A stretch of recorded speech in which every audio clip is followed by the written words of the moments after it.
Lecture de la lettre de saint Paul apôtre aux Galates. Frères, au bout de 14 ans, je suis de nouveau monté à Jérusalem. J'étais avec Barnabé, et j'avais aussi emmené Tite. J'y montais à la suite d'une révélation, et j'y ai exposé l'évangile que je proclame parmi les nations. Je l'ai exposé en privé aux personnages les plus importants, car je ne voulais pas risquer de courir ou d'avoir couru pour rien.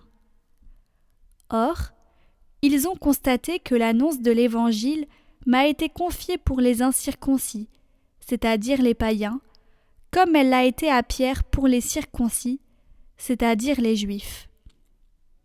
En effet, si l'action de Dieu a fait de Pierre l'apôtre des circoncis, elle a fait de moi l'apôtre des nations païennes. Ayant reconnu la grâce qui m'a été donnée, Jacques, Pierre et Jean, qui sont considérés comme les colonnes de l'Église, nous ont tendu la main, à moi et à Barnabé, en signe de communion, montrant par là que nous sommes, nous, envoyés aux nations, et eux, aux circoncis.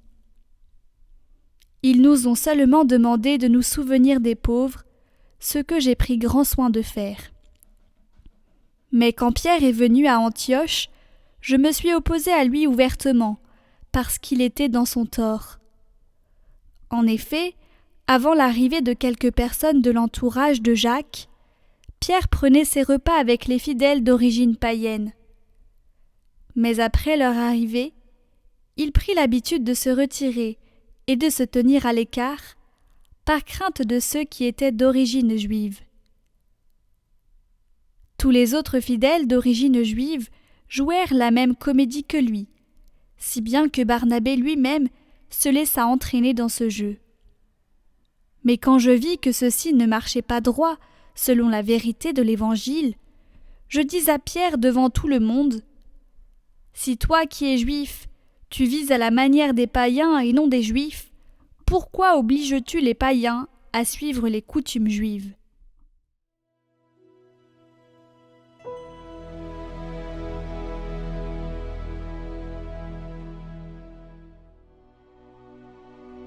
Allez dans le monde entier proclamer la bonne nouvelle.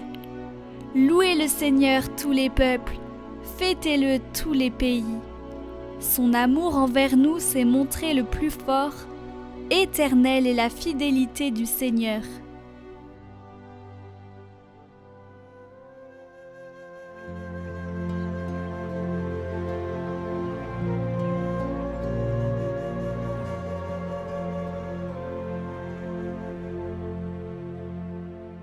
Évangile de Jésus-Christ selon saint Luc. Il arriva que Jésus, en un certain lieu, était en prière. Quand il eut terminé, un de ses disciples lui demanda : « Seigneur, apprends-nous à prier, comme Jean le Baptiste, lui aussi, l'a appris à ses disciples. » Il leur répondit : « Quand vous priez, dites : Père, que ton nom soit sanctifié, que ton règne vienne. Donne-nous le pain dont nous avons besoin pour chaque jour. Pardonne-nous nos péchés, car nous-mêmes nous pardonnons aussi à tous ceux qui ont des torts envers nous. Et ne nous laisse pas entrer en tentation. »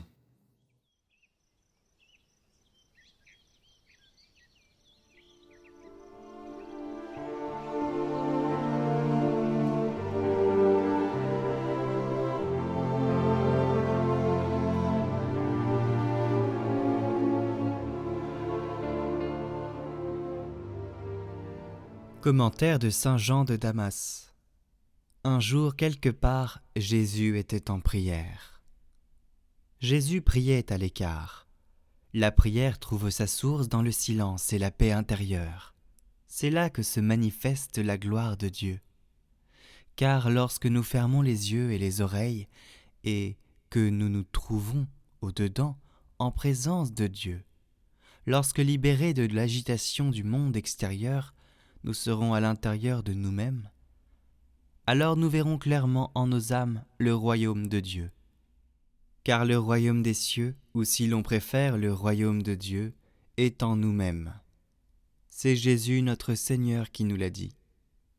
Pourtant, les croyants et le Seigneur prient d'une façon différente.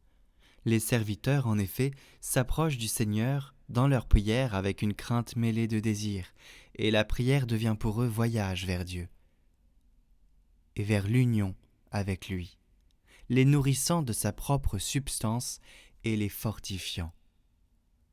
Mais pour le Christ, dont l'âme sainte est unie au Verbe de Dieu, comment va-t-il prier ? Comment le Maître va-t-il se présenter dans une attitude de demande ? S'il le fait, n'est-ce pas qu'après avoir revêtu notre nature, il veut nous instruire et nous montrer le chemin qui, par la prière, nous fait monter vers Dieu ? Ne veut-il pas nous apprendre que l'oraison abrite en son sein la gloire de Dieu ? Cette prière est à réciter quotidiennement à la même heure.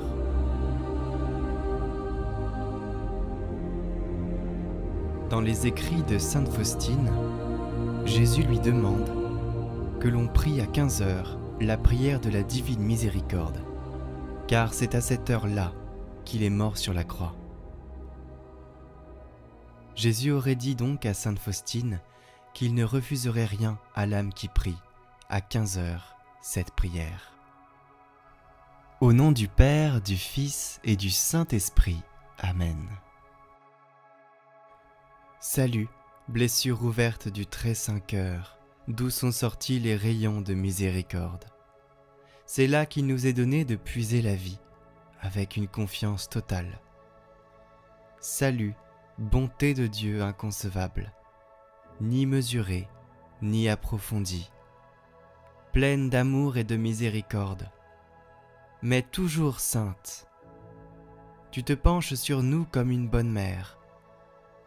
Salut, trône de la miséricorde, agneau de Dieu, toi qui offris ta vie pour moi. Toi, devant qui chaque jour s'humilie l'âme vivante en une profonde foi. Amen.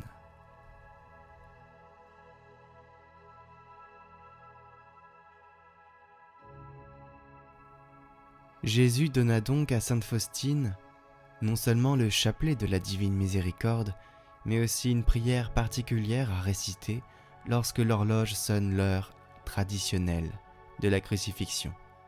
Une jolie prière qui est plutôt facile à mémoriser et à réciter quotidiennement. Voici le passage. À 3 heures, implore ma miséricorde, tout particulièrement pour les pécheurs. Et ne fût-ce que pour un bref instant, plonge-toi dans ma passion, en particulier au moment où j'ai été abandonné lors de mon agonie. C'est là une heure de grande miséricorde pour le monde entier. Je te laisserai partager ma mortelle tristesse. En cette heure, je ne saurais rien refuser à l'âme qui me prie, par ma passion. Notre Père qui êtes aux cieux, que votre nom soit sanctifié, que votre règne vienne, que votre volonté soit faite sur la terre comme au ciel. Donnez-nous aujourd'hui notre pain de ce jour. Pardonnez-nous nos offenses, comme nous pardonnons aussi à ceux qui nous ont offensés. Et ne nous laissez pas entrer en tentation, mais délivrez-nous du mal. Amen. Je vous salue Marie, pleine de grâce, le Seigneur est avec vous. Vous êtes bénie entre toutes les femmes, et Jésus, le fruit de vos entrailles, est béni. Sainte Marie, Mère de Dieu, priez pour nous, pauvres pécheurs, maintenant et à l'heure de notre mort. Amen. Gloire au Père et au Fils et au Saint-Esprit, comme il était au commencement, maintenant et pour les siècles des siècles. Amen.